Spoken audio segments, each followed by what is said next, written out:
and they're off.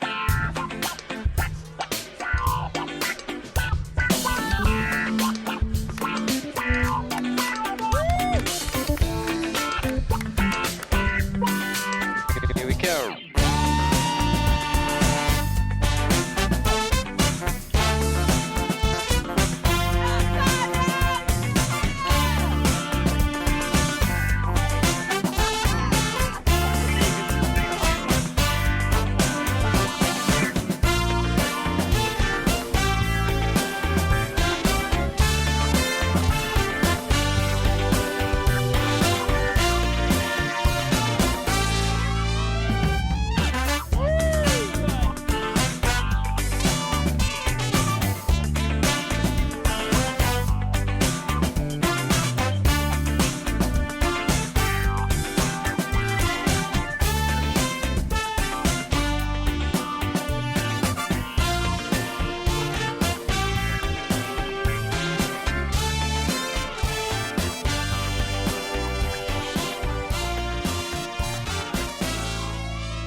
I can't stop raving about the big Bronco pack. Now, I know that we have a long-standing relationship with Ultraspire. You're not going to find two bigger Ultraspire fans than Eugene and I. I bought the Ultraspire Big Bronco. I wasn't sent it, and I'm not being paid to kind of rave about it. It is one of the best packs I've ever worn.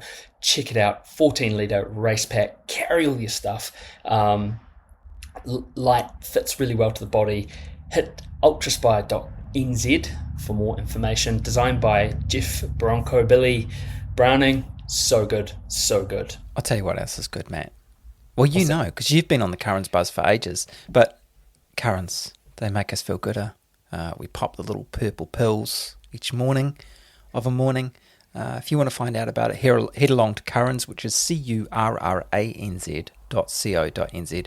Read up on the science, and then use the code, Dirt Church, to get 20% off your first order of Currans 30s. Do it. Another thing you should do, head Further Faster, the best independently owned outdoors store in the known universe. You know we love them. Such amazing gear. I'm on the site all the time, just looking at stuff that I don't need, but stuff that, you know, I don't need a pack raft. Do I want a pack raft? Yes, I do. Would I use a pack raft? Maybe not, but at least I'd have a pack raft. If that's your thing, or any other type of niche outdoors amazingness, furtherfaster.co.nz, or head over to 57A Buchan Street, Sydenham, Otutahi, Christchurch. Just, yeah, play the jingle, I guess. Just like Further Faster, they're in Christchurch. Rocky is hairy and so is Badger. Jules is nice and Jacob is delicious. Go to Further Faster now. Oh, Further Faster, they're in Christchurch. Rocky is hairy and so is Badger. Jules is nice and Jacob is delicious. Go to Further Faster now. Dirt Church Radio. Episode 268 of Dirt Church Radio. I'm Matt Raymond. And I am Eugene Bingham. Tēnā koutou katoa. Tēnā koutou, we made it. We did make it. Oh, I flipped the script. You did. Get into the parallel universe. Does that mean we didn't make it? Because I didn't say it? Oh my goodness. Back You to the can say beginning. it now. We made it. How have you been, Matt? Yeah, I'm good. I'm tired. I'm Yeah. good though. I'm good tired.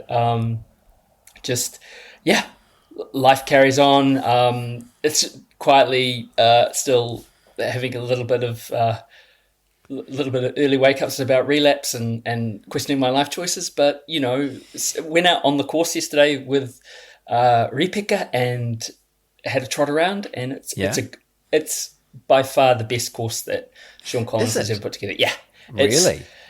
In what way? It's really runnable. Yeah. And it's proper old cross-country trail running. So, yeah, fantastic. The trails are looking beautiful.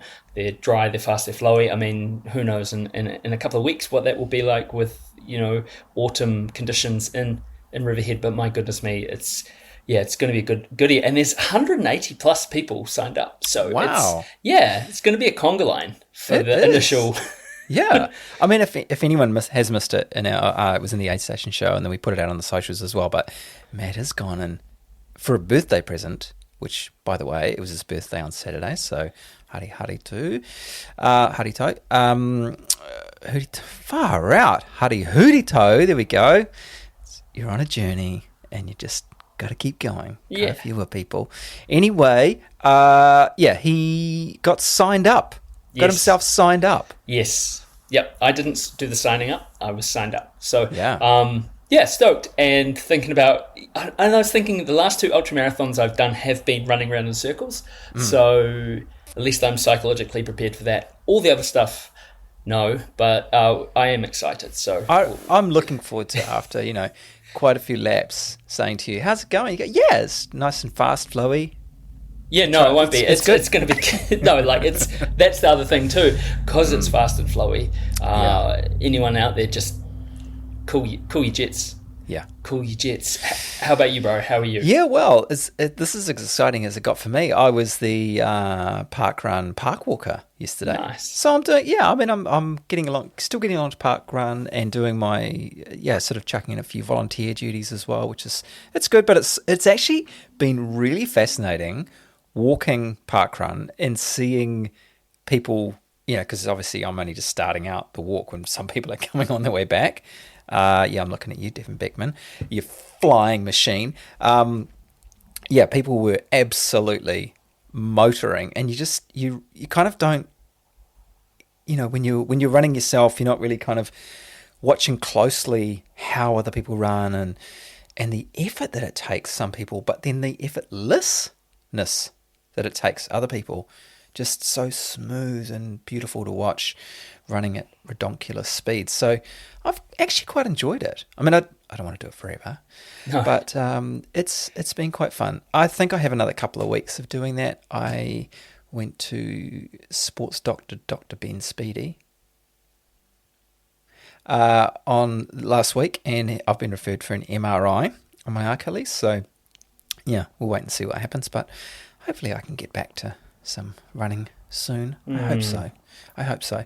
But in the meantime, it's been quite a hecker's time for us in each of our work lives, hasn't it? I got interviewed by Media Watch the other day about the catastrophic goings on in the media industry, and had someone tag me. Sorry, I've just forgotten for now, but someone tagged me on Twitter saying, "Hey, I only know this guy from Dirt Church Radio fame." I didn't realise he's... I was like, yeah, I have another life. Anyway. Yeah. Oh, wow. I mean, What's this guy from Dirt Church Radio talking about crisis within the media? Yeah. Anyway, it's quite where two worlds collide, really, isn't it? Absolutely. And look, I was saying off here, my heart goes out to you and your friends. Yeah, and it's a hard time, and I think we're just sort of beholden for us to take care of each other, because there's a lot of people going through pain at the moment, aren't there? In all sorts of industries. So, if you are, kia kaha. I've said to Matt that we're holding a lot of people's hands at the moment, aren't we? Yes. Absolutely we are. And this is it's always on a continuum, isn't it? And I guess when we count our blessings, we count them twice, and proof kind of positive of this was for those of you who didn't hear, we had Kerry Suter on our DCR Aid Station podcast on Wednesday to talk about the surgery that he'd had and his views on Tarawera Ultra Trail, and he shared some pretty interesting thoughts. We also chucked it into the DCR feed on the weekend, so hopefully you've come across it one way or another. And don't forget that if you want to hear our new podcast, the DCR Aid Station, sign up for it, and it's available to paid subscribers every fortnight, and we will, as always, put a link in the show notes. But it was amazing to talk to Kerry and just his sort of that, not from a there thing, but to look at him even, the kind of, when you reflect on what some people have got going on for them, makes things feel remarkably joyous and easy, I guess. Yeah, and even Kerry does that himself, doesn't he? He's like, hey, look, it could be worse, Yeah. So we frame our view of the world in many different ways, don't we?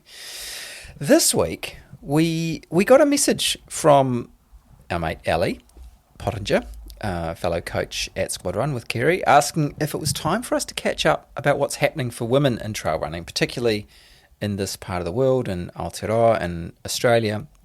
And our immediate answer was, hell yes. So we caught up with Ali to have a discussion about what's going well, what's not, and it was a fascinating conversation, right?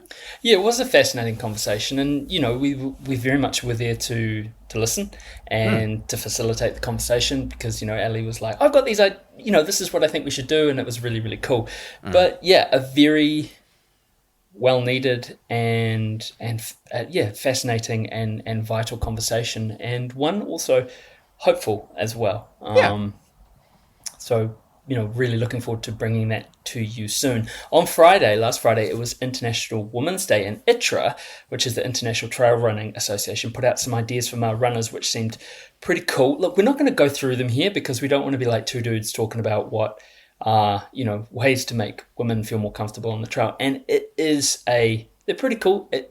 It appears obvious. It should be obvious, and unfortunately, I guess if people are putting it out there, it's not obvious, and it's a drop in the ocean, but it's a start. So head to ITRA's website, check it out, and also we will put a link in the show notes. Greatest run ever. Greatest run ever, which is the part of the show where we ask you to write into us and tell us your greatest run ever. It doesn't have to be a race or a mountain summit. It might just be a run around the block, something that sung to you for some reason. Send them in to us at dirtchurchradio@gmail.com. Wow, returning champion. We didn't think it was possible. Eve Southern, one of my favourite ever greatest runs ever. She's done it again, and we'll just let this speak for itself. Well, I seem to have had another animal-related greatest run ever. Who knew I could have another run that involves an animal rescue? Here's an updated story for your consideration. Now, back in 2021, Eve had her first GRE when she refloated a dolphin while out for a run. Now, Eve writes that she thought that it was the end of her animal rescue days, but she was wrong. A few weeks ago, a group of running friends and I headed up the Skyline Trail in Wellington from the Old Coach Road end. It was a beautiful welly day, and we were enjoying the view and undulating trails as we headed towards Karori. As usual, the conversation was flowing and the Ks were passing quickly when all of a sudden I hear one of our crew yell out, "Kitten!" We stopped in our tracks, and sure enough, there was a tiny, fluffy kitten on the side of the trail. The poor wee thing had quite a nasty head wound, so we quickly wrapped him up in a spare merino top, which is another reason to carry emergency gear. He was very wriggly, but soon settled into the top as we stood around trying to figure out what we were going to do next. We were very close to turn off at Otari Wilton's bush, but also very far away from our cars. So we called some friends we knew that we're heading out for a cocoa mission and managed to catch them before they started so they could swing by and collect the kitten. We still had a couple of Ks to navigate to get to the meeting point, so our kitten was about to experience his first trail running adventure. Mooney carried him out in front of him, which is pretty tricky to do on the trails, and we headed down the fastest route to meet up with our friends at the car for the kitten transfer. From there we carried on with our run back up onto Skyline, and the little bundle of fluff is taken to the wonderful Animal Medical Centre for assessment and care. The rest of our run was full of kitten chat as we came up with possible names, and I'm pretty sure we ran through all the possibilities of keeping him. As we went back to the spot we found him, we had to look around for more kittens, but we couldn't see any others. The kitten is doing really well, estimated about 4 weeks old, and it looks like although he won't have full vision in his damaged eye, he gets to keep it. He's found a new home with the vet's family. I hear that is considered a foster fail when it's no longer a foster, but I think it's a success. The other good thing about getting a kitten off the Skyline is the protection of wildlife in the area. There have been kiwi released not far away, and Otari Wilson's bush is full of beautiful birds too. I know we won't be the only cat up on the Skyline, and I've actually seen a wild cat up there before, and we'll be sure to keep an eye out from now on when running around the trails up there. I wonder what the next GRE Animal Edition will be. Eve. Wow, Eve. Wow. There you go. I mean, I'm going to put it out there and say I still think the dolphin GRE is still my favourite. The dolphin GRE is... But the dolphin is pretty special. Yes. Dolphin is pretty special. And did she say wildcat or did she say mountain lion? No.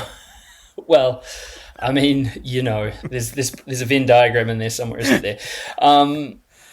Did we ever talk about the time that and it's the most tempted I've ever been to ditch work, that Dave Jack rescued that pig.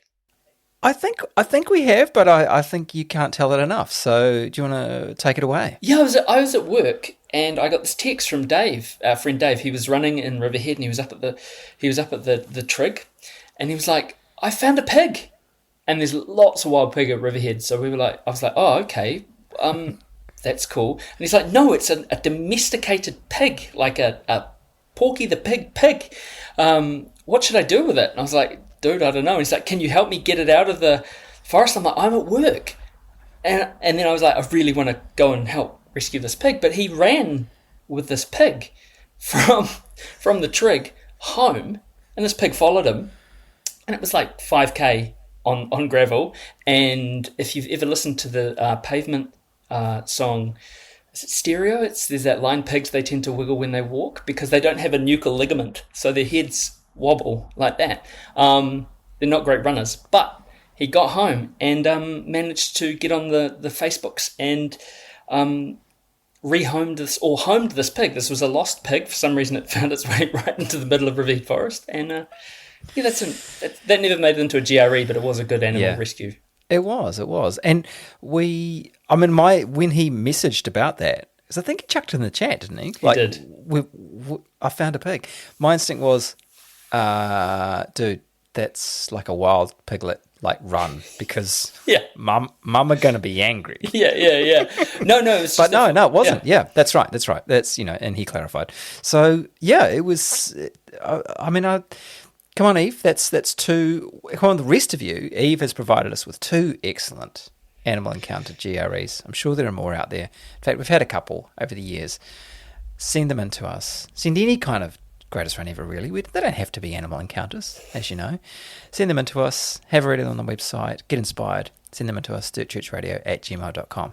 Right, on with our chat with Ali Pottinger. And we kind of jumped straight into this chat, so why don't we just do that? There's actually so much good stuff going on and great things that we do and that race directors and all coaches and lots of people all across Australasia are currently doing that is excellent in the space of women in trail running. And why not celebrate it? Why not highlight it and celebrate it and talk about where we want to go? Ali, this is your idea. So why don't you run us down what we're doing here? I don't actually remember what I said to you guys, but basically, let's have a chat about the kind of state of play in Australasian trail running when it comes to women's trail running and what we're doing to support and encourage that, and kind of what the gold standard would be, like where we want to head to see female participation numbers increase and to see equity for female trail runners. So that's kind of hopefully the goal for today. That is a good goal. Yeah, well, not just for today, for every day. No, exactly. Yeah. And I think, like you pointed out, to kind of celebrate some of the good things that are happening. Yeah. Because there is a lot going on. Where do you want to start? Do you want to start with the good, the bad, or the ugly?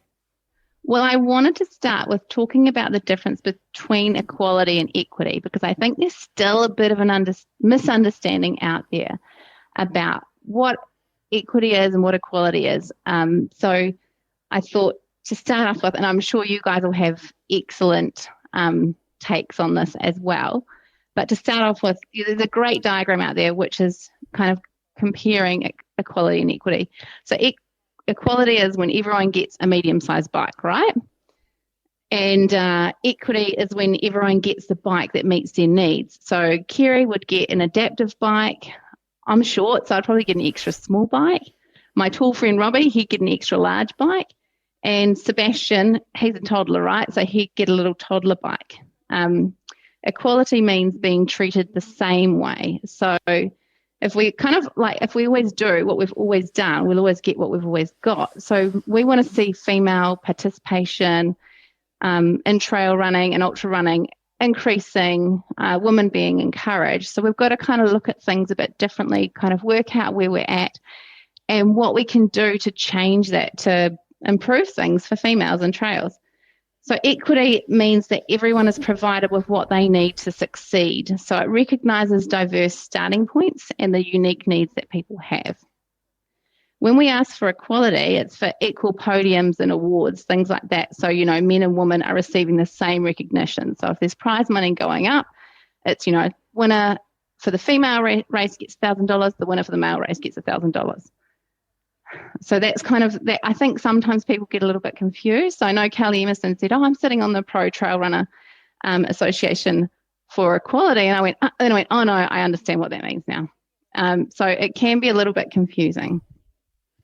And then kind of why we're kind of talking about treating men and women differently is because physiologically we are different. We perform differently. So the physiology is that men beat women over pretty much any distance. The only sport where this is different is open water swimming. And it's kind of about 12 kilometres where women start to outperform men, as well as sports like equestrian and shooting. So there's almost always a 10 to 13% difference between men and women's performances, whether it's 100 metres or 100 miles. So when you see a result where someone like Ruth Croft or Courtney Dalwater smashes a men's field as well, it's a bit of an outlier. It shows that she's kind of outperformed the men's field by more than that margin, so by more than 10 to 13%, which is always amazing to see, right? Like you just go, man, what a weapon. I can't believe a woman won outright. But it isn't kind of supported by the data. So in an equivalent quality field, the men will beat Courtney or Ruth by 10 to 13%. So that's kind of what I thought we'd start this conversation with, is the difference between equity and equality, and kind of, where we want to head from there. Matt, have you seen that diagram I think that you referred to, Ali, the one with the ladder and the fence? Bro, I work in healthcare. Yeah. This is every day. This is, and not to take it too, sort of, well, it is. It's the gestalt of where we are, socio-political stuff, and you can't, equity versus equality is very front of mind for Aotearoa at the moment, because there's a bunch of people saying, hey, we should all be the same. And there's, what we know from data, what we know from research is actually we should have a degree of equality so different people get their needs met differently. And it's quite a sticky situation, isn't it? Because then you get people, and I guess some from a very good faith perspective, going, well, why should we be? Why should then, if we're all equal, why should you be treated differently from me? And that's quite sticky, isn't it? Well, it's hard, isn't it? And this is the thing too. Like we're painfully aware that we're two middle-aged white dudes, and you've said, "Hey, I want to come on your podcast and talk about women in trail running." So. But it is important to talk about these things because we are lucky that there are so many across Australasia, many men that support women with trying to encourage them in trail running and ultra running. And you guys are like definitely at the forefront of that. So I think it's great to come on, and we need that as well, because currently we're in quite a male dominated industry. Like I'm a bit of an outlier when it comes to being a female comment on the female commentary team. Like there's I can't even think of other people. I was stoked to see actually a photo of the Motutapu finish line yesterday, and I saw a female holding a microphone. I was like, yay, because it's so rare. And same when it comes to, we're actually pretty good, to be honest. There are female race directors, there's female medics, there's all sorts of things. So, but often it is actually male race directors, or it is male commentary teams, but at least being aware of it, you guys can do things to help support equity for women and hopefully grow trail running and ultra running numbers. Do you think, Eugene, that's because, and I wonder, and I've had so many conversations with my friends out running regarding this, do you wonder if that's because we've both grown up and worked for all our lives in professions that are, I know in my case, completely dominated by women? And so it's very similar in journalism, isn't it? Mm-hmm. Yeah, absolutely. Yeah. That's true. So it does flow through into your worldview in other areas as well. Absolutely, but that's not universal, and there's still, I think within trail running there is, I think it's a great community. However, there can be a tendency to be sort of, the bro culture, the kind of, I'm going to say the beards. He says with one on his face. Exactly. And the craft beers and all that sort of, which, of course, women enjoy craft beer as well. But, that kind of blokey sort of feel to it can dominate. So, and it's how do we all have a part? Let's can we keep that, but also welcome in people who aren't perhaps, want to be part of that as well. And I think, it's that point you raised about women beating men, and how we all get all super pumped about, when Ruth Croft won Tarawera outright, for instance. And it's kind of good that we should celebrate that, but it's also acknowledging too that we can't be relaxed and go, okay, we've won now, can we? And Ruth's won outright. It's all good now. That is exceptional. So how do we? But one thing perhaps while we're on this conversation, while we're on this point though, is how do we?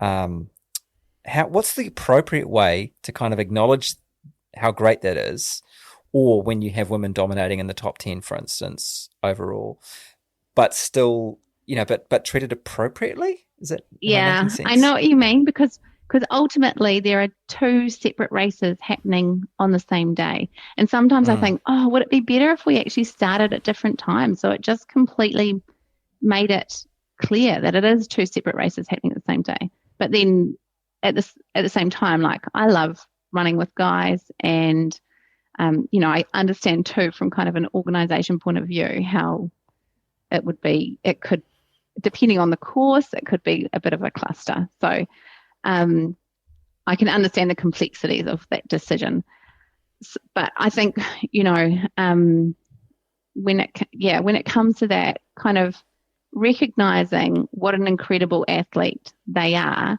but always kind of like, she's won the female race, but it shows what a strong performance that she's had when she's, fourth overall or something like that. But it's a difficult one. I think so much of this stuff, when we get into this, it's not explicit, it's implicit. It's the thing that what you're talking about is this. We have to be so explicit about it, and harking back to the point I made at the first. The reason that people go, why can't we just all be equal? Because it completely ignores the imbalance of power, and there's a massive power imbalance. And I think if you try and deny that on any level, I think you're deluded, quite frankly. Because and that's not to say, as a dude, I'm like, I don't have a hair shirt on or anything, I'm not going to go and rub ash on my face and ring the shame bell. But I'm also, it'd be like if someone gave you a winning lotto ticket, I'm going to be grateful for that fact as well. Not sort of the sense of that power imbalance, and looking at if there's another seat at the table, it doesn't mean that your seat at the table's suddenly smaller. It's not a zero-sum game. Or I guess for some people it is, maybe. I don't know. Yeah. What was your experience coming into trail running? My experience, to be honest, I think I have always played sports, so I've always run. So that wasn't really a barrier. And I actually I used to play rep cricket quite competitively, and I went trail running just sometimes, from Masterton, so Tararua Forest Park, which is absolutely beautiful. I have fond memories of being about 16 running around the trails there, and the sun filtering through the trees and just thinking, this is pretty cool. And then I kind of parked it for a while, did a bit of hiking when I was traveling, but always running kind of alongside the Thames when I lived in London. Got back home, and I went through a divorce at 31, and I kind of hit the trails, kind of got hiking and got running, and that was a really good kind of cathartic like process for me, getting out on the trails, spending time in nature, doing a bit of grieving and doing a bit of kind of working out what was a priority in life. And just kind of got more and more into trail running and enjoyed it. And then started doing some events, met Kerry, and then things just kind of got more crazy from there, to be honest. With that background in cricket, Yeah. another, traditionally Yeah, male-dominated sport that is becoming more and more, I was going to say accepting, but that's not the right word, involved, more and more women are becoming involved in cricket. Yeah. Do you see lessons or pitfalls in what cricket has done, or is, maybe your own experience versus trail running? I think we are lucky in trail running because it's a relatively, I want to call it a young sport in New Zealand, but we shape the culture of trail running, we like all of us collectively. And there's not this kind of like, compared to cricket, which is a really kind of old traditional sport with kind of strict rules and kind of, that approach, I think it would be harder to change. Whereas I think with trail running, we are pretty open-minded and still kind of paving the way with where we want it to head. So that's where we're really lucky, is that we can kind of make some pretty big changes in a relatively short space of time, hopefully. I saw, did a bit of a call out before this chat. Yes. To the squaddies. Yeah. And you got some interesting feedback. Do you want to run us through some of the good and the bad of what people are experiencing out there? So I put it out to we have an Australian group and a New Zealand group. So I put it out to all of them to kind of say, like, right, I want to have a think about what female trail and ultra runners want and what we see the gold standard as being with events. Like, because I know that, in New Zealand, we have the kind of the highest numbers of female ultra participation in the UTMB World Series. So, and it's massive. I'm sure they look to us and be like, man, what are those girls doing down there? What's in the water, sort of thing. So I thought, kind of like, let's look at what people want, and let's also celebrate what good stuff is happening as a community across Australia, Australia and New Zealand, because there is a lot. So I thought maybe I'll talk to kind of what is happening at races, and that'll kind of give us a bit of feed forward into what women want and what would actually hopefully increase female participation numbers in trail and ultra running. So race-wise, Blue Lake 24 Hour have 2 women on the organising committee, Felicity and Sarah. They, there's your own tent spaces for gear changes, or it could be feeding a baby or breastfeeding. There's a safe space for encouraging women to push boundaries and to run at night. There's no cost for race entry either. Cost of entry can be a barrier for women. Ultra Trail Australia, so historically, so quietly behind the scenes, people have been trying to change things for many years. So in 2016, I think it was, we said, actually, coming from an equity perspective, Ultra Trail Australia had a belt buckle recognition for finishers. So people will strive for a sub 14-hour belt buckle. And actually, we kind of did the numbers, and it was about the top 10%, top 25% of men were achieving that, and the top 10% of women were. So we're going, how about changing times, like to make it a more equitable kind of outcome? And I can't remember what year it was, maybe 2 years ago, they announced that they changed it. So now it's sub 14 for men for the silver belt buckle, sub 16 for females. And then the bronze buckle is male between 14 and 20 hours, female between 16 and 22 hours. So it's a pretty big step to take too, when you've got a historical kind of thing. It's going to ruffle some feathers. It's going to make some people happy. But I think it's a really good step in the right direction to kind of recognise that that's an equitable performance from a female to a male. Topo Ultra, so another thing that's quite important for women is having women-specific apparel for sale. So Topo Ultra do that. Julianne's a female race director, and I know Renee Takua is heavily involved in Total Sport Race Organisation as well. They both have a lot of experience. So it's really cool to see female race directors on organising teams. Sydney's Backyard Ultra, they have a toilet block at the start and finish with 8 female toilets, not portaloos, which is pretty appealing, and shower facilities. There's also feminine hygiene products available in the bathroom. There's equal prize money for both male and female, last person standing. So there's been a bit of a gripe kind of with last person standing events, because going back to that difference in physiology, they aren't really an equitable race. So there's a bit of work to be done in that space, but I really appreciate what the team are doing in Sydney Backyard, kind of providing great opportunity. Well, what actually should be a normal thing for females in trail and ultra running. I was told by some of the athletes at Old Ghost that race director Phil Rossiter acknowledged lots of the challenges that women face in his prize giving.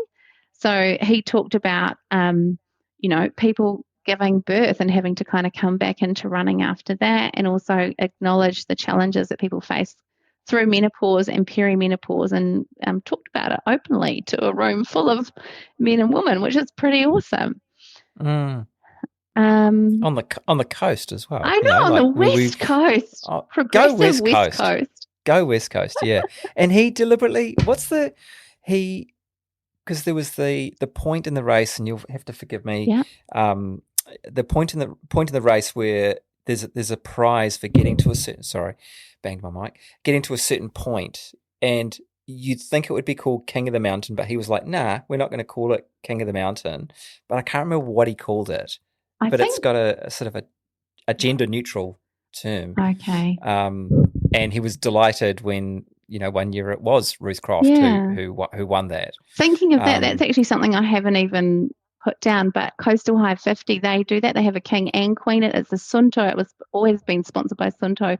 Right. For king and queen of the mountain. So I believe they used to get a watch for the fastest person through the steepest section. So, fastest male and fastest female. So there we go. A cool kind of equality approach to prizes there. Yeah. And just language as well, Yeah, totally, because it matters. Absolutely. I thought too, like going back to Phil, I thought that was really cool because, personally, I've found out that the toll that pregnancy and giving birth takes on a body.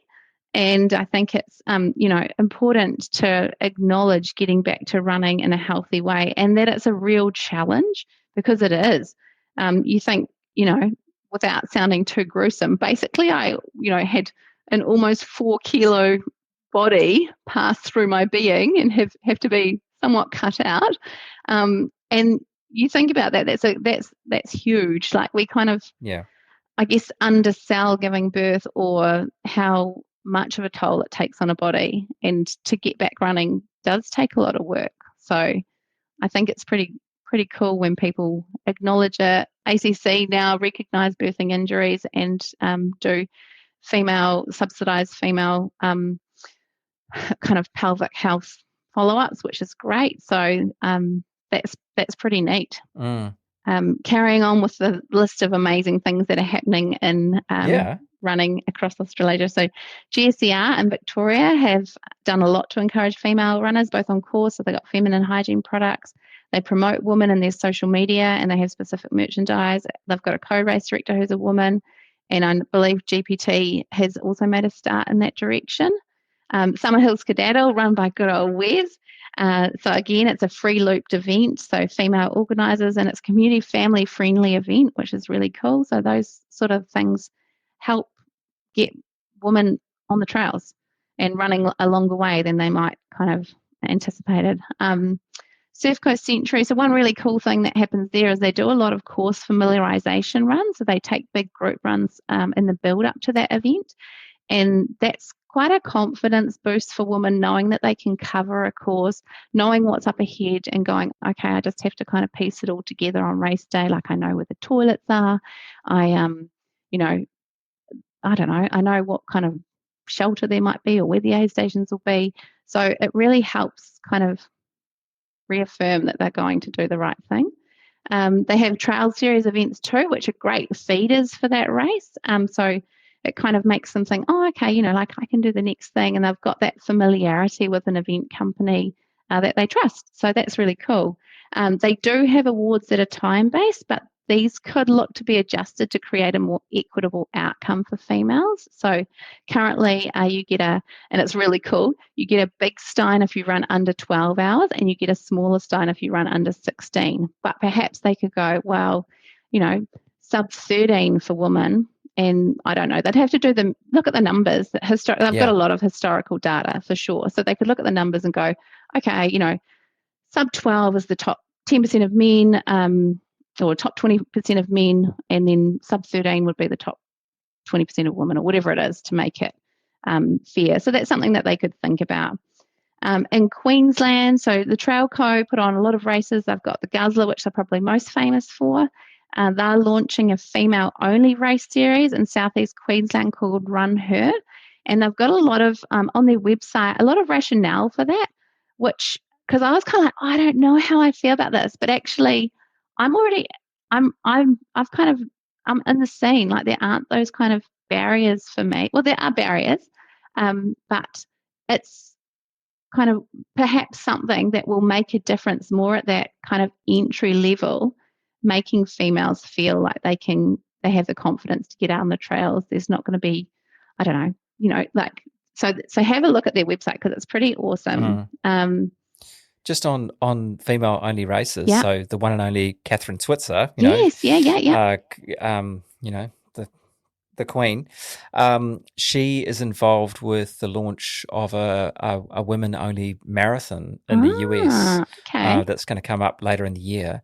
And we were catching up with them, and she was just saying the response has been absolutely overwhelming from elites as well. Cool. So people who are familiar with racing, but just women going, yeah, we want to get amongst it and go, elbow to elbow with our competitor, because that's the thing. If you're racing in with a bunch of men, maybe you don't get that same opportunity to go head to head with, other people that you're actually racing against. And so, they've had a massive response from the elites, but also, importantly, those people who perhaps aren't, haven't felt confident to enter other races. So, go them. So, absolutely, just toe top on what you're saying. I think too, there's the elephant in the room. Again, it relates back to a healthcare response. We talk about trauma-informed care, right? And we recognize that people, for whatever reason, have, some people prefer or feel safest if they are nursed by someone of the same gender. And I know a lot of women will prefer to be nursed by women, not men, and that's from a place of safety.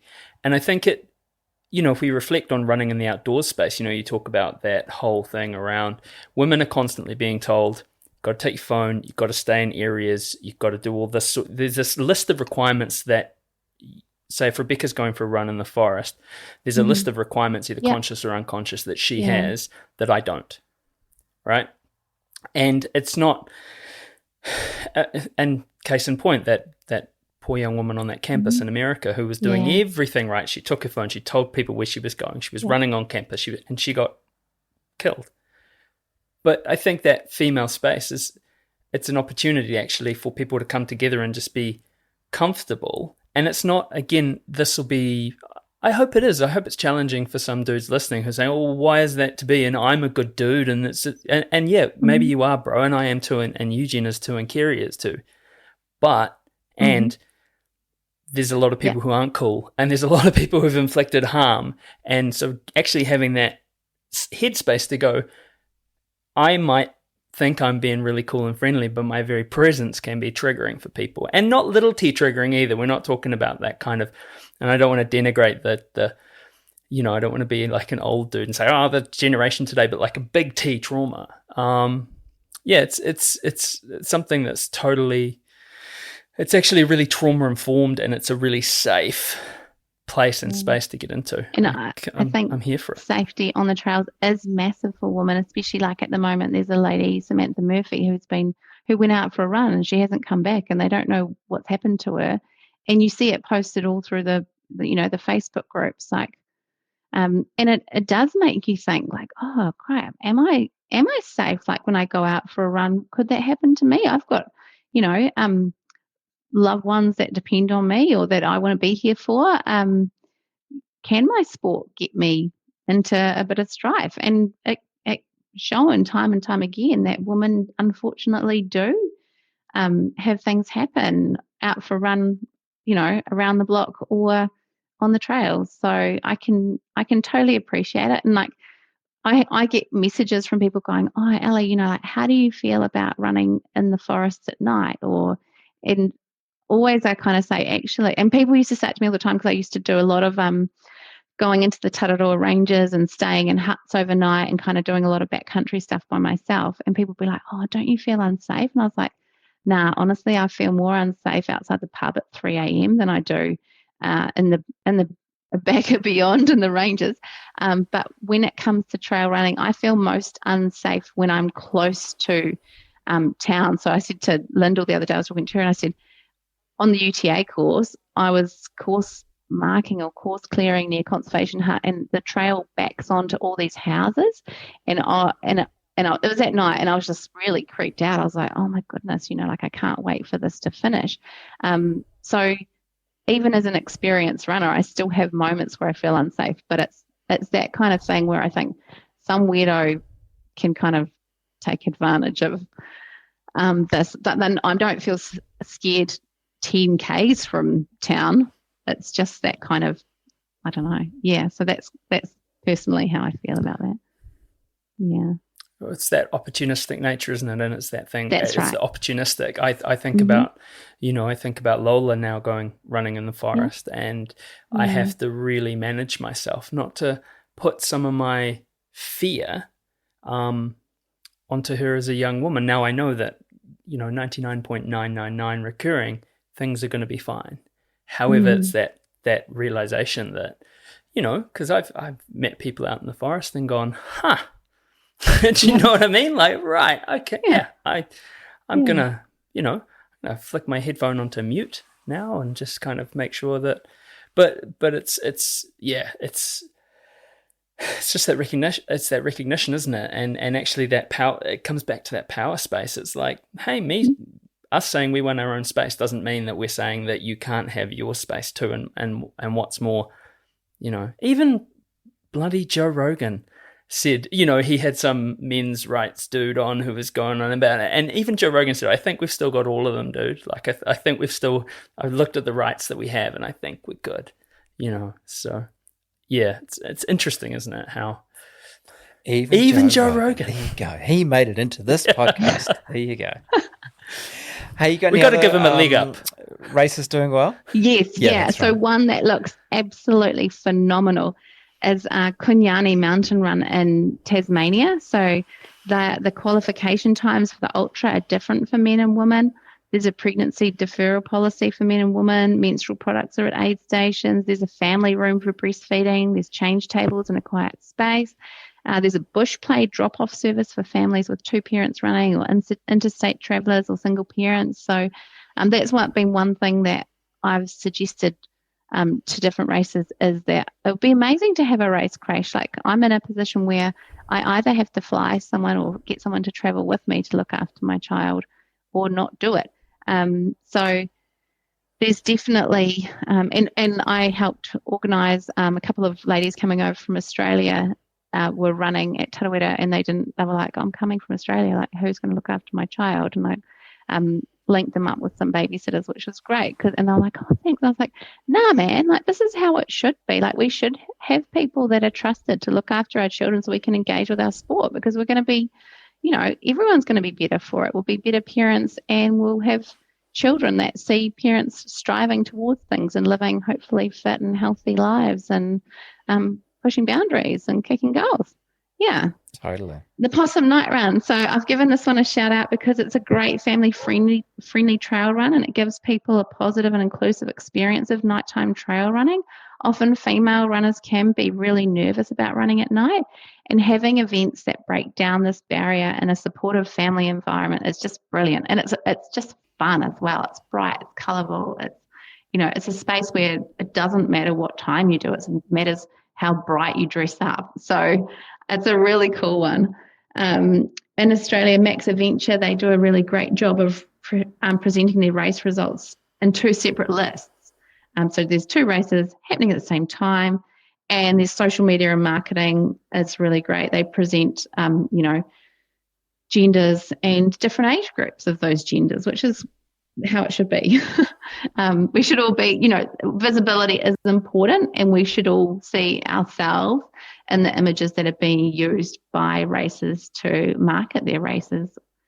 Victor Events, so Jace really he's always got, invested in doing his best by women, and when Ring of Fire was running, they had male and female specific recognition for the Round the Mountain, so there was different time goals for those medals. Crazy K, so she's a female race director. It's a backyard event, and they have a chicks zone for this year's event, with things like a female change area, because let's face it, right, you guys probably have never put on a sports bra, but basically it's like a straight jacket trying to get out of it. Like, you've got to be a bit of a magician to get out of a sports bra. So it's ideally having female change areas is amazing, because we don't really want to be flashing our tatas to everybody, but it's nice to be able to get changed. And often people will be trying to do this in a portaloo, and nobody wants to spend more time in a portaloo than they need to. Nobody should have to do that. Nah. And I actually want to give a shout out as well. It's not a race, but Photos for Sale. So they do they take beautiful pictures of women. They have a number of female photographers, and again, coming back to visibility, it's really important to see, that represented. Alan has talked with me before about his kind of pro tips for taking great pictures of women, and he engages with them. So he gives them a bit of a heads up, kind of like, I'm here, like kind of smile, or he'll say something that kind of makes you go, oh yeah, cool. And then he says photograph them on the up, because you know what, as soon as like every single woman, I haven't seen one that is probably the other way around. When you land, you see the cellulite, you see the sags, you see, it's not pretty. It doesn't flatter you when you're being photographed like landing when you're running. So he gets them on the lift, and that's when you look your most stunning. And often females, we are hypercritical about how we look whilst we're exercising, because we're told that we should be beautiful, and, we shouldn't sweat, and we shouldn't be red-faced, and we shouldn't have cellulite, and, the list goes on, right? So it's pretty cool having photographers that are invested in taking a good photo of you. And that model was set up for that, right? Like, pay what you want, because I can tell you now, like, there's so many races where I'm not buying those photos. Can I just give a shout out to the Riverhead Rampage and everything that you've said? I'm just going to get in here. Yeah. Co-race direct with my beautiful wife, Rebecca, who's just been out mapping and running the 5 and the 10K courses that she does every year. And Photos for Sale, pay what you want. Photos was introduced at Riverhead Rampage. We were the first race in the country. They came along. They said, look, we want to try something new. Can we come and try it at your race? I was like, hell yeah, you can. Awesome. And, Dan and Sam Sauer, Samantha Sauer, yes. Amazing. And, of course, Alan is just a delicious human being. But, yeah, it's so lovely to hear. It's so lovely to think that's had such a ripple effect, like Alan coming in and saying, hey, I just want to try this. And then it's gone on to such cool things. Totally. I know, like, these are the photos that people cherish, right? They're like our treasured memories, and to have beautiful photos is such a cool thing to accompany that. Totally.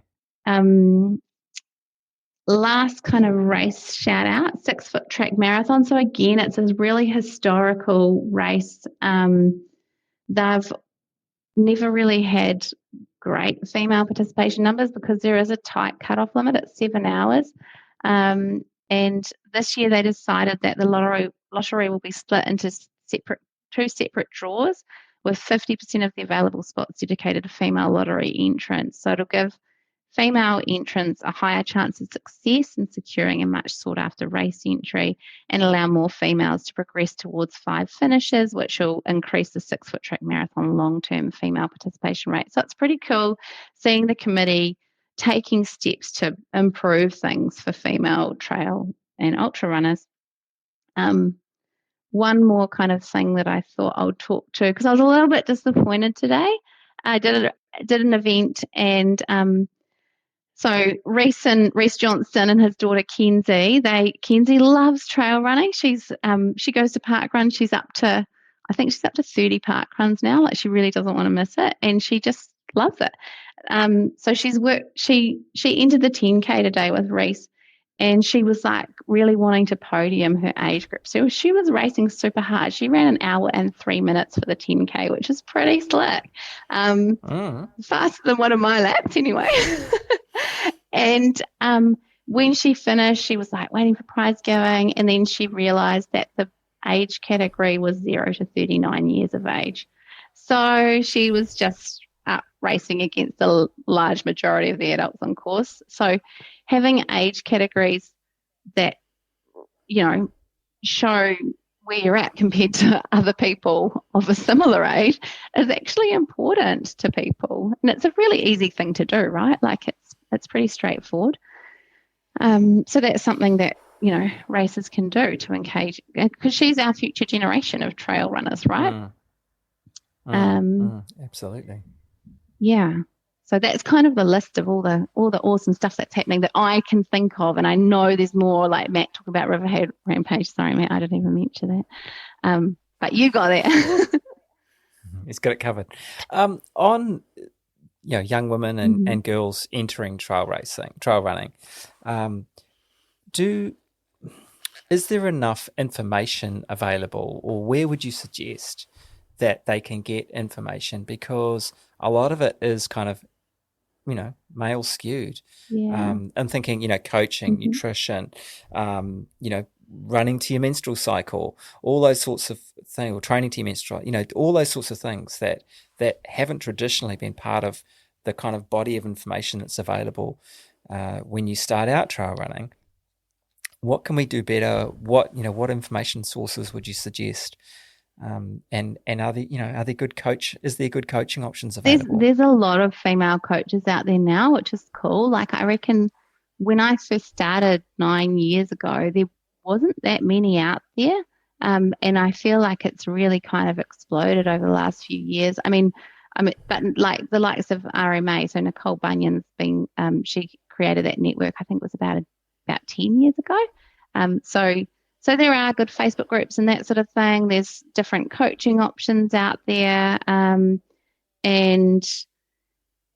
I guess it's probably, like, thinking about it now, Eugene, it probably is still an area where there's a lot of work to be done. Like, for me, I was really nervous as a teenager about going out anywhere, like thinking, oh, what if I get my period? Like, what do I do? Like, I don't know what to do. And it's not that kind of stuff wasn't really talked about then, back in my day. But hopefully now, we are definitely starting to talk about it. It's probably finding a good platform or creating a good platform for that. But there are things that, like what women and men that support women would like to see kind of as a gold standard to encourage women and, young girls or young women into trail running is like there's heaps that we can do. So like having female event staff, medics, photographers, having hygiene products at aid stations, clean toilets, female changing areas or gazebos, events that let kids go down the finishing line. Security and privacy can be a big concern. This was actually quite an interesting one for me that I hadn't thought of. So for somebody said, I love that for Tarawera, only you can access your own photos. So not all events have that. So depending on which photographer's used, if somebody's had issues with stalkers or that sort of stuff, then they could still access your photos. And they said, like another important thing is the ability to opt out of athlete lists and finish the stats. So, which is actually pretty crucial if you've had a stalker or probably experienced, domestic violence or that sort of thing. That would be quite reassuring for people. So that's something that race directors can think about. And photography companies, having pushchair friendly events. Events with a range of distance options create pathways for coming years at events that they're confident with and have had positive experiences at. Equal prize money and salaries for female athletes. Free race deferrals or generous refund policy for pregnancy. And event timing systems. So please present the two different races that are happening at the same time. Andy Dubois, who's a well-known coach in Australia, he's been an incredible advocate for women, especially in this space. And then,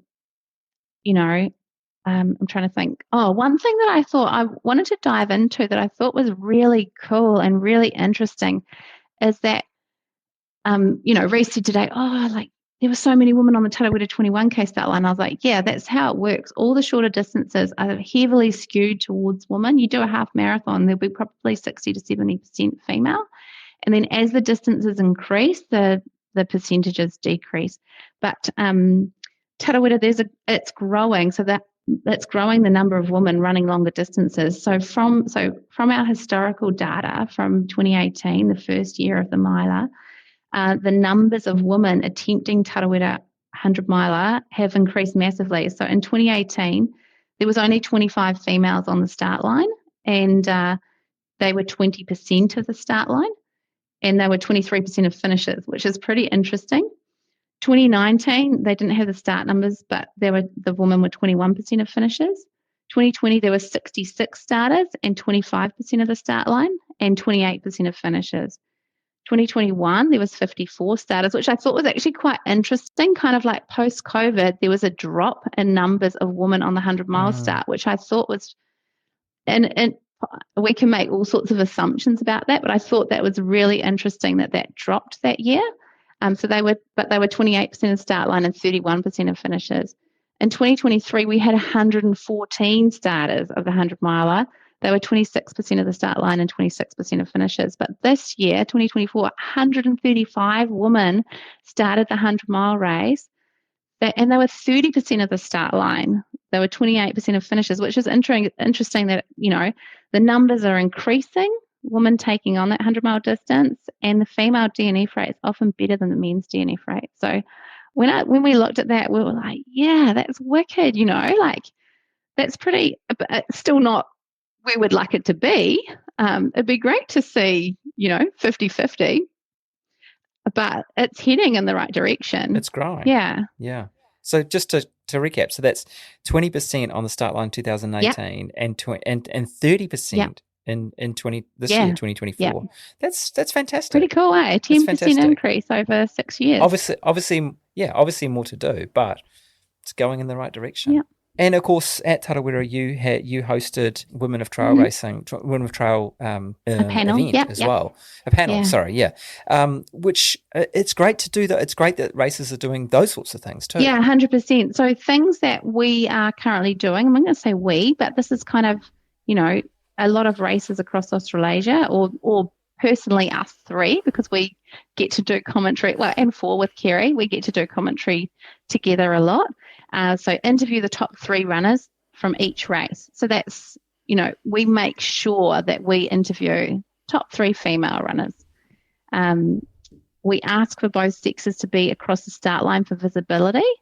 And I looked at a photo from a grassroots event the other day, and it was just like all these kind of greyhound looking men, and I could spot one female face. And I was like, guys, so we try really hard. And I actually messaged a couple of the ladies that I know that podiumed that race, and I was like, where were you? You have every right to be there. You won that race. You podiumed that race. You've won it before. Why are you not up there? And they're like, I just kind of like to stand back. I'm like, it's actually important for women to see women on a start line. Like, I look at that picture and I think, I don't belong there. That's if I was thinking about entering a race, that's not one that's going to make me feel comfortable entering. So we do make a point of asking for female runners to be on the start line because they're going to be in the top 10. Well, you didn't quite put it like that at the 50K no, I didn't. when we saw you rally. I said, let's not make it a sausage fest. I said that at the 21 too, and I saw Did you yeah. Because I was, how do you? Well, I know she did. Yeah, of course she did. I think he wanted it too. He didn't want a sausage fest either. That's right. No, but how no do you? one wants That's the sausage thing fest. as well. How do you authentically? And sorry to use the A word, but how do you authentically and also not making it seem like really kind of sympathetic? Like, come on, ladies, come up, like.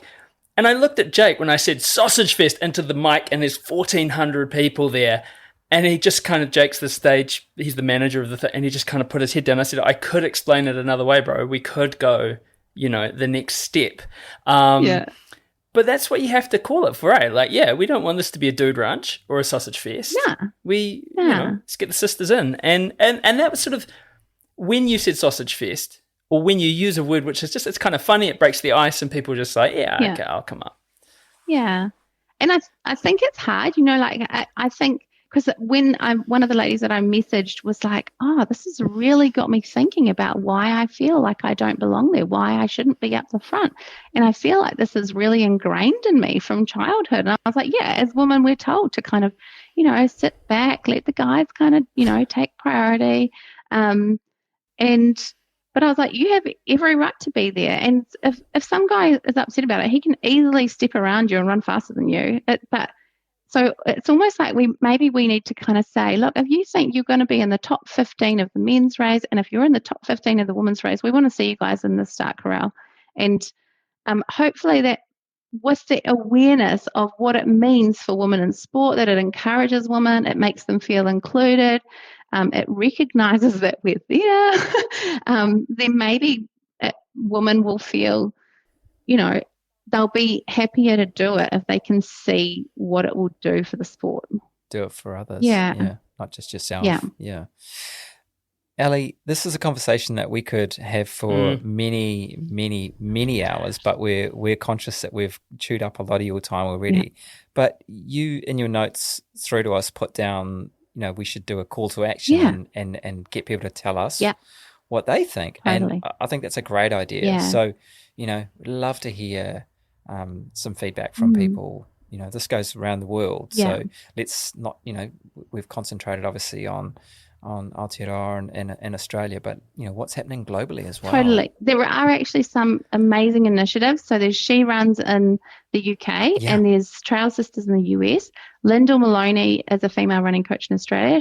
Her and a team are setting up a website in Australia with some guidelines, and I'm hoping to create one in New Zealand with a team of women. And with the one in Australia and the one that I'm hoping to create here, there's not going to be any kind of business side to it. It's literally just going to be a set of guidelines that we would like to see kind of races adhered to kind of meet this gold standard of encouraging women in trail running. So if you have some suggestions, if you'd like to see certain things to make it, improve and grow the sport, then definitely get in touch.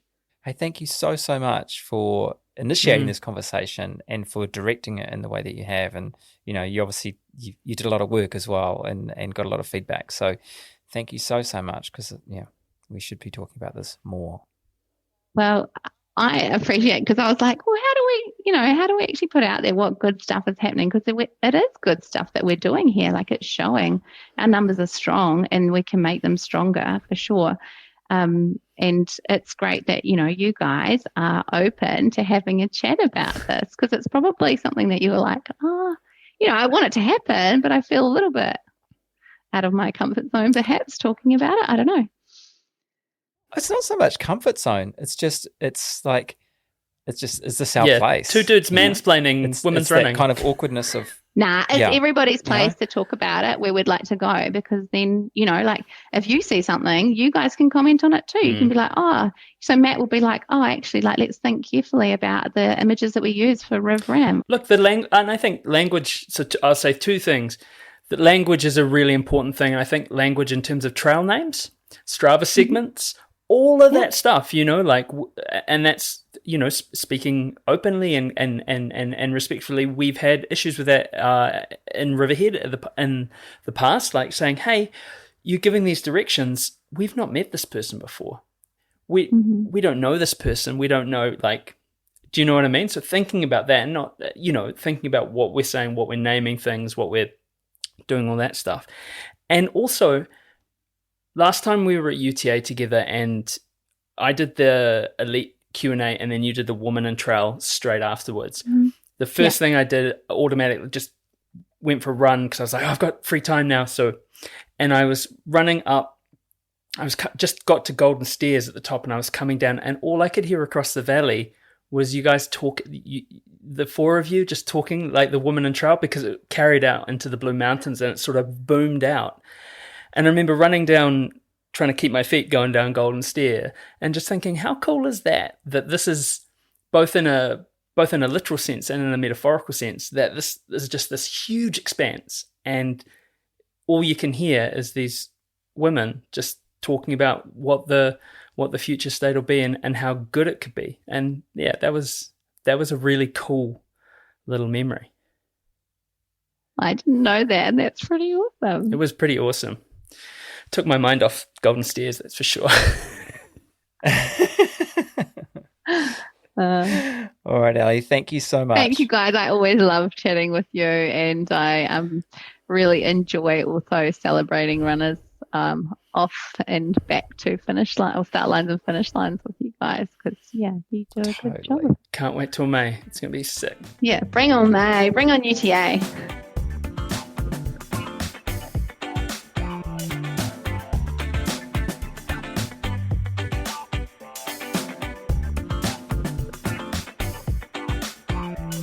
Bloody love chatting to Ali Pottinger. I mean, she is the third host, jumps in on most of our live shows in terms of when we're at events, and really is, her and Andrew are really part of the team. Really cool to support, and it's words of wisdom from Absolutely. the coach. Yeah, and she had done some great research as well leading into that, and put it out, put a call out there asking for examples of good and bad work by racers and so on. So it was, thank you so much, Ali. It was a conversation we needed to have. Really appreciate it. Absolutely. I'm actually just going to put a plug in. We talked about Hallertau Riverhead Rampage. It is coming up, 10th edition, April 6th. If you go to lacticturkey.co.nz/Riverhead Rampage to enter, it's a registered not-for-profit. All proceeds go to Riverhead School. There'll be our 10th anniversary. Photos for sale will be there. Food trucks, fun, 42, 21, 10, 5K races. April 6th at Riverhead. So we'd love to see you all there. The more, the merrier. And get amongst it. Yeah, get amongst it.